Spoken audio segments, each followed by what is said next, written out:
All right. Okay. Let's see what's going on here.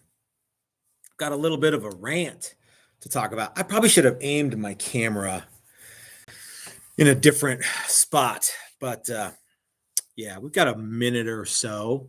I'll try to talk to the camera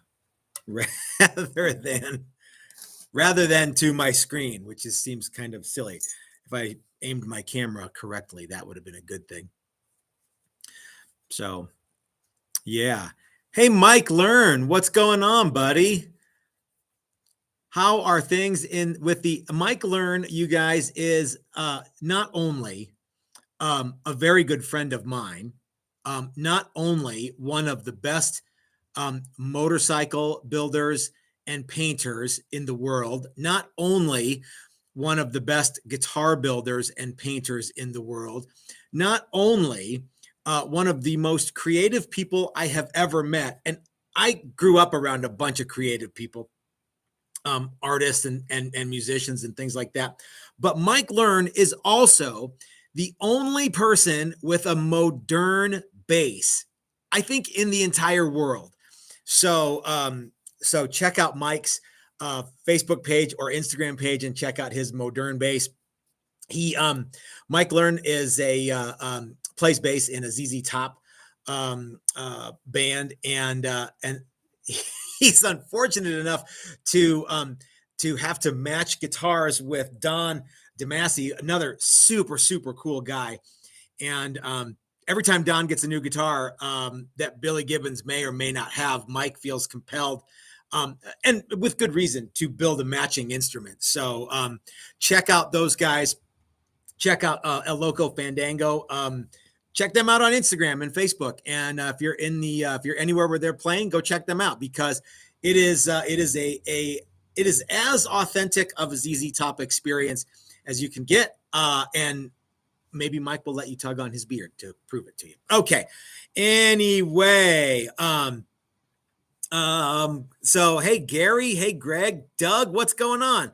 Michael and Mike Frizzell and Mike, who I can't pronounce your last name, in Illinois. How are you doing, man? I want to talk today. I'm going to talk about something that you and I have talked about, and I've not gotten back to you on that yet, Mike, but we're going to talk about it tonight. So, hey gang, thanks for tuning in. I know it's not a regular, time for me to do a live, rant video, but no, rant videos kind of come when they come. And it's not something that I want to schedule. I just kind of want to do them. It seemed like a good idea to do one today because Chris is running a little bit late. He had an appointment that he had to go to this morning. I'm about to drive down to Flipside Music, the great American guitar store, because I got to drop some stuff off and I got to pick some stuff up. I'm actually dropping off. I kind of don't know how to, I'm a little bit bummed out about this, but I'm selling my SVT and all of the SVT stuff that goes with it. I have a bunch of Ampeg gear and I'm selling it all off. So I'm taking it down to Flipside now, and I'm selling it. I'm dropping it off for consignment there because I'm getting too old to lug that crap around, and I haven't used it for many years. Anyway, so all right, so SVT rant over. So mini rant inside a rant. A couple of things people have asked me about before I get down to the meat and potatoes of the rant. This is the Les Paul style guitar that we are doing in conjunction with Maximum Guitar Works, and you guys have asked me about what videos will be coming in the future. So I will obviously this one is a little further along. The other one is not. I wanted to do I wanted to do a couple things a little differently than I normally do when I do Les Pauls. The astute observer will notice that the neck joint is a little off center. The only reason, guys, that you would need to have the Gibson style mortise that's straight all the way down is to make sure that your binding comes up and around here and goes to there.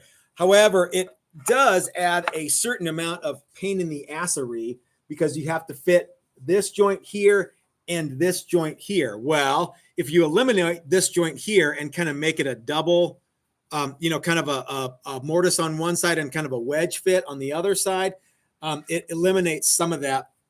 I've often thought about doing that, and I wanted to try it before I showed you guys. And the jury's still out whether or not I think it's cool or not. The upside is it's easier to do and it works great. The downside is aesthetically it looks like a kit guitar.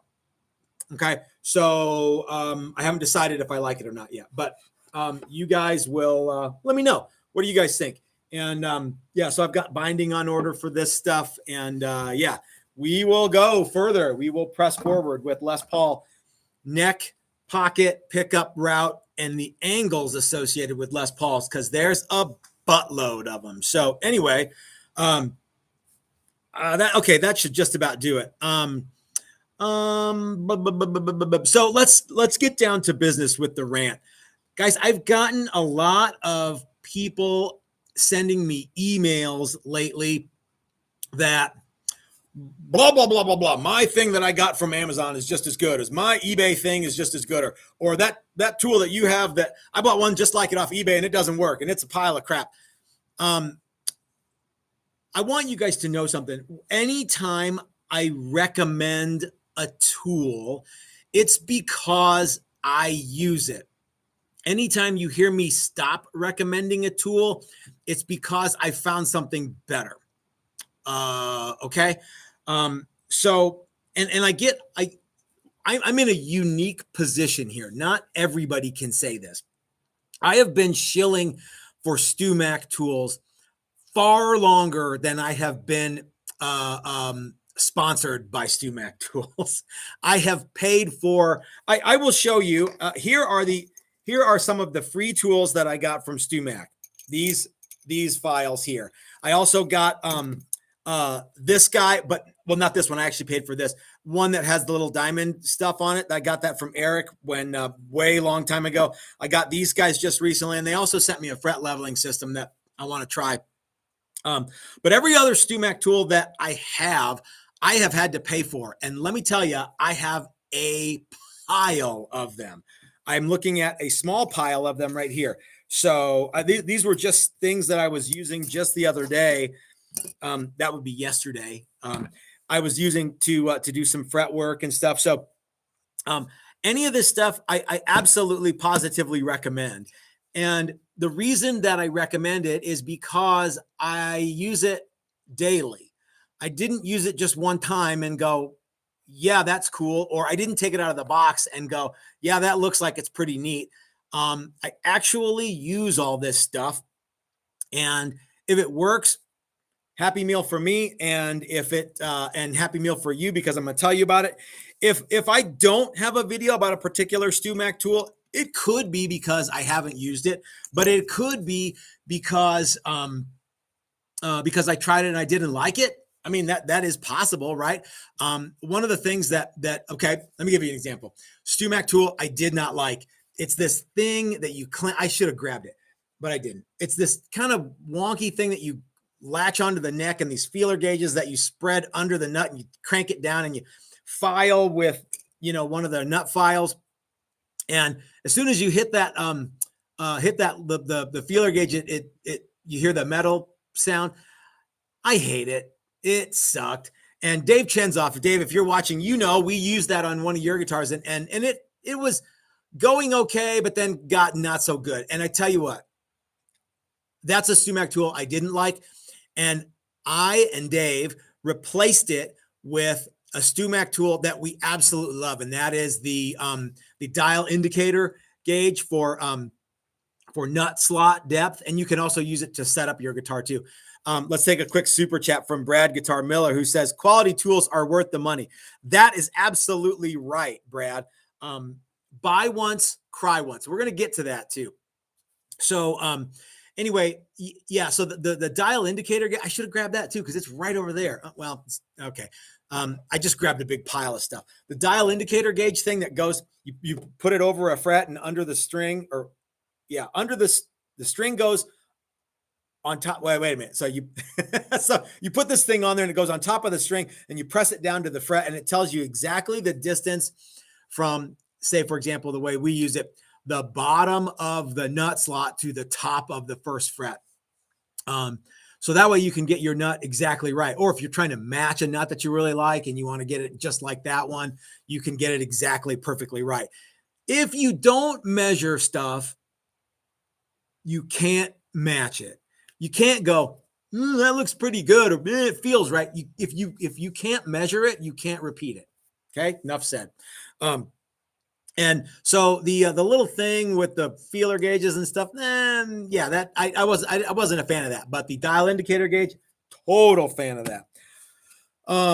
Of course, the Z files, whether they have the handles, these are just two of them that I was using. What's the one's an original and one's a safe edge. These Z files, guys, these are worth their weight in gold. And if you have to do any fret work, they pay for themselves almost immediately. And I tell you what, these little dudes are fast becoming my favorites. And when I first made the video about these, I thought, I think that if you get a set, get these, and then but get the handle one first. Now I think you should get these first, because I found so many more uses for them. And I like that you can get them in. I like you get them in 150 and 300. So that, like the original files with the handle, as of right now, I think they're only available in 300 or whatever they are. I like the double grit. These little rubber band thingies. I like to kind of press them over the corner here so I can use them and not poke myself in the hand. As you can see, my hands are all jacked up and dry and poked and full of splinters and shit. So so I love these things. I'm not necessarily a huge fan of the centered one, mostly because I've used the original one so much. So get you some of that stuff. This little scrapey thing, I mean, this is this is a StewMac tool, but it's probably just an X-Acto thing, but they branded it. We're getting to that. These nut files, I'm gonna tell you something right now. These nut files you cannot get anything nearly as good for less money anywhere in the world. Okay, I said it. I have tried every nut file you can think of. Okay, and I've even tried some of that homemade crap. Don't mess around with homemade crap. Get the good stuff. Buy it one time, and if you don't lose it and you don't abuse it, you will never, ever, ever have to buy a new one. How is that possible? Because, and I just learned this just the other day, StewMac has a lifetime replacement warranty. So, in other words, if you decide that your, your 26 thousandths and 32 thousandths nut file that was like, I don't know how much they are. These I like, by the way, these are my favorite ones. The other ones are probably okay too, but I really like these. And I've had a set of these myself personally for over a decade, and I have half a dozen sets that are in each of the toolboxes, and Chris has a set of these. These are worth the money. I don't know how much it costs to get a nut done because I don't do repair stuff, but I think getting a nut done is like $50, $75. I don't know.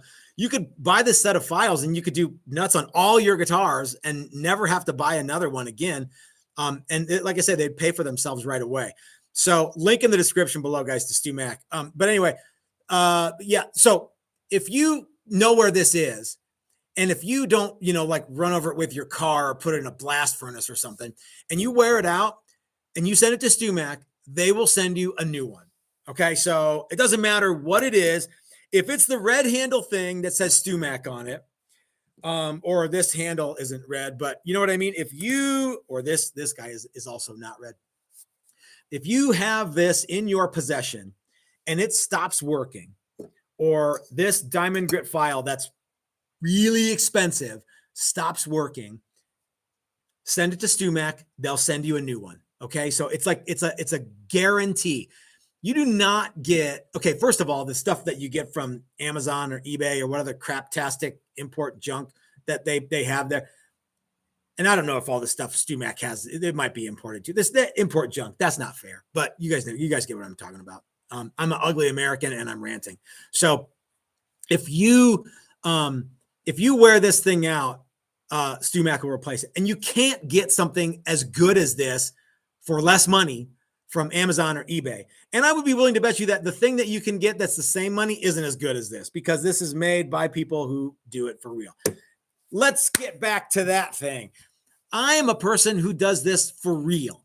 I don't just do one of something. I don't, cut a nut and go, well, I'm now an official expert. I don't carve a top and go, now I know how to do it. I've done it one time. I have a serving size of one. I have a sample size of one. I've threaded one neck. I've thrown away more necks than most people will ever build in their lives.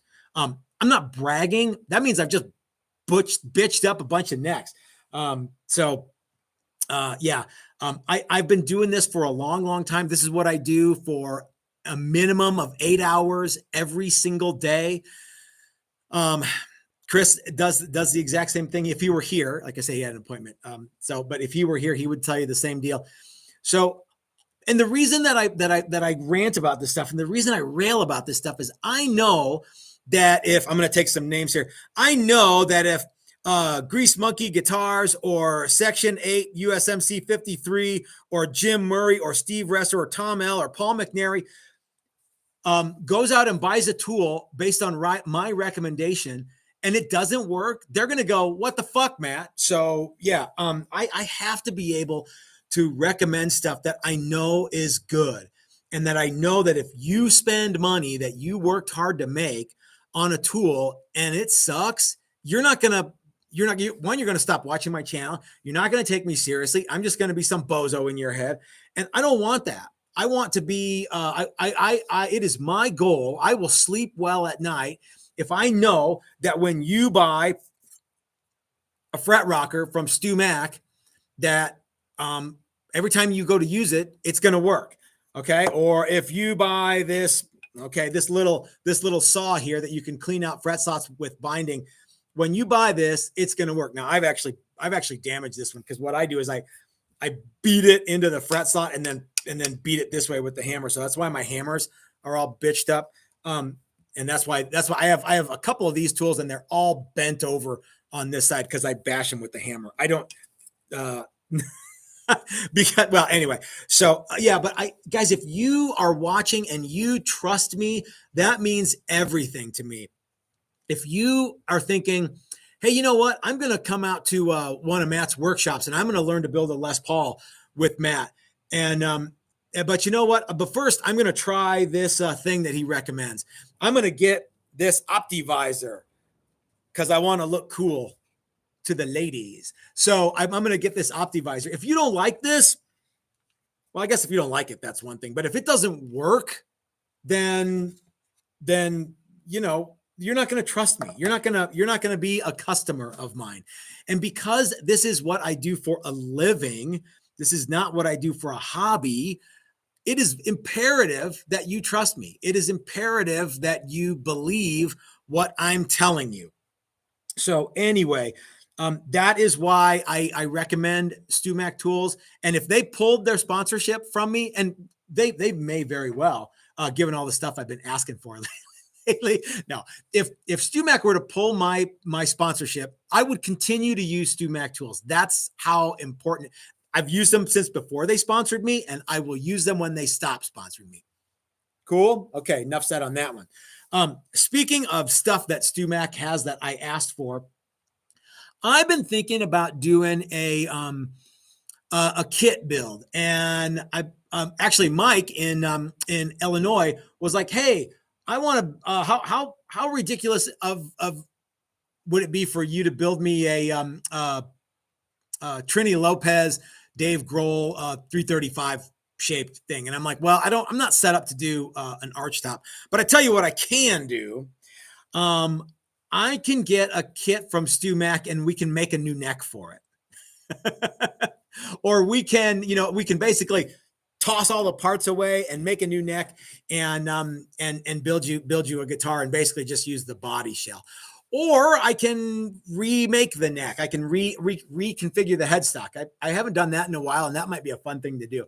So I thought it would be cool to do like a kind of a workshop. Maybe we could do it here, or maybe we could do it like an online training thing where you guys get your thing and Chris and I show you how we would assemble a guitar kit. Okay, speaking of Mike Learn, who is again, I don't know if he's still watching, but Mike did this with some paintwork where he got some kits that he liked, and then he did a paint airbrush thing at Airbrush Circus. Mike, chime in if you're still watching. And sometimes those kits are awesome. Sometimes they need a little bit of tweaking, and if you get, and I wonder, I've never looked at one, so I don't know. But let me know what you guys think of that. Let me know what you think it would look like, or how would you like to do that? Where maybe we supply the kits from StewMac and you guys come out here and we put them together and do paint on them and do UV paint and make them look super cool. Something like that. I think that would be a fun one, or we could do that online. That would be, we could do a live workshop using those kit guitars. My buddy Doc just chimed in. Precision Guitar Kit makes a great 335 kit and Tuesday Beer Fun. Thank you. Now, Doc, remember we are sponsored by StewMac, so I'd like to know what you think about their stuff, and let me know what you think. I would imagine all those things come from someone. One of the cool things about that is StewMac guarantees success with their kits, and you can call them, and if you have any issues with, the thing, you can call them and they'll help you walk through it. I think it would be fun to do this and actually call them right in the middle of the build and see what happens. Because I don't know. I have no idea what would happen if you called StewMac and go, hey, my binding channel or whatever it is, and see what they do. I think that would be a fun thing to do, and a cool way to go. So, Mike, let me know what you think. Joe McCarthy, you almost missed it. I'm sorry, sir. But yeah, Mike in Illinois, who I can't pronounce your last name because I'm too stupid to live sometimes. I think I want to do that. And I've actually ordered one of those kits just to have a look at. I called Allie at StewMac and talked to her about that. So we will see when I get that. Tom L has a quick question. I have stuff in my cart right now, ready to buy. I clicked the link, but I see no way to tell if it's your page or not. It's my page, Tom. So yeah, if you follow the link in the, it doesn't say Texas Toast or anything, but if you follow the link in the description below, it'll take you there. And if you're a member and you sign in, it doesn't matter. I'll still get, I'll still get a little bit of the juice from that. So help me out with that. Doc sends me another $5 and says, I have never been disappointed with anything I've ever bought from StewMac. See, there you go. Doc agrees with me, and you can trust Doc because he's actually smart. And yeah, he's not a dummy on YouTube like me. So anyway, guys, quick rant. I think that 22 minutes of rant is over. I don't have any idea. I think though, for the video for Sunday, I'm gonna do the other Les Paul. I'm gonna work out the angles. I probably won't work on the carve on that, but I'll just work through the angles, get the neck pocket in, and show you guys how I do that stuff, because I think that would be cool. We have a cool topic for Thursday, which I think is going to be $500 American-made guitars. Can it be done? We're going to be following up with a topic that Phil McKnight had the other day. I think it kind of got me thinking about some stuff, and whether you can guarantee there'll be more alcohol-fueled rants in that than most others. Friday reveal, I have no idea what the Friday reveal will be, but it can be one of a couple things, and I look forward to showing you guys that. Hey, Greg Lanham said, I did a StewMac 335 kit. Only downside is the lamination is done with vacuum press. You'll have random glue bleed through, so you'll have to be fussy with the finishes. All right, that's probably, all that stuff is done on a vacuum, I think. Tom L, is $60 a good price for a Poplar body blank? I may buy one of those as well. $60. It's all glued up and it's all surfaced and ready to go. I would say that's not bad. Man, I think you'd probably be looking at like $20 worth of Poplar, and then however much time here in Colorado. But you know what? Poplar's gone up a lot in the last couple of days. In fact, Poplar in the last couple of months, Poplar used to be the least expensive wood you can get. Now, here where I live anyway, basswood is. Poplar is almost as expensive as alder used to be. So I think Poplar is like $7 a board foot retail price for 8-quarter. You can maybe find it where you live for a little bit more, a little bit less. I don't know. Don't deluge me with, Bubbler's this much here. I don't care. But yeah, you're probably looking at $25 to $40 worth of wood. Then you got to plane it and you got to glue it up. You got to get it right. I don't know. $60 seems like a deal. If your time is worth anything, $60 seems like a deal. How's that? Okay. So, anyway, gang, check out StewMac in the description below. I personally, I will use StewMac tools as long as StewMac is a company. I've used them before they sponsored me. I'll use them after they stop sponsoring me. Check them out. Go get them and get you some of that. We got to take another quick question from Doc here, who says, how's the acoustic coming along? StewMac has some great looking acoustic kits too. StewMac is actually sending me a new side bending jig as soon as theirs. I probably wasn't supposed to say that. StewMac may or may not be sending me an acoustic tool soon. Mostly may, or mostly may not. Yeah, I'm not. Don't flood them with questions. It takes a long time. Do you guys remember like 7 years ago I did that tool? That I had made, and it was like a little jig that did inlay for Les Pauls, and it used the StewMac precision router brace for the Dremel, and basically a bearing and a oversized collar. And I sent that to StewMac years and years ago, and they are just now getting around to maybe having one ready. They actually told me that by November they'd have it done, and they're still not done. So StewMac moves pretty slow when it comes to new stuff, I think. And by the way, I will not get if StewMac has an inlay jig for like trapezoids for Les Pauls or something, I will not see one dime of that money unless you guys go and use the link to buy it.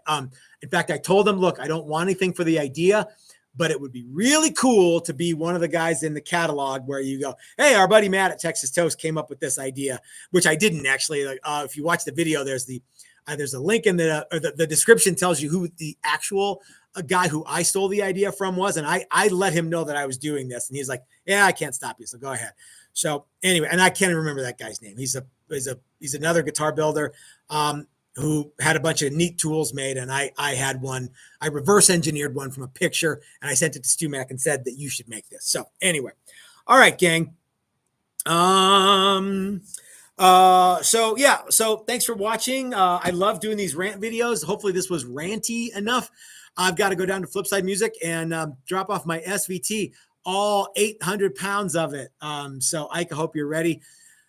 And guys, thanks for watching. We'll see you Thursday, if not before. Oh, Gary Redburn Hall on Super Chat had to plea over to get in on this one. I've bought tools from all over. StewMac is great, much better than any other. Have a junior octave kit as well. So yeah, so see, you guys know what's up. Gary knows what's up. Any of the people who actually do this, for any amount of time, you can tell right away when the stuff is or isn't going to work. And the neat thing with StewMac tools is, like I said, lifetime warranty. So, all right, gang, I got a boogie. There's stuff I got to get done. So I will talk to you guys on Thursday, if not before. Have a great week, everybody. It was fun doing this rant video. Take care, y'all.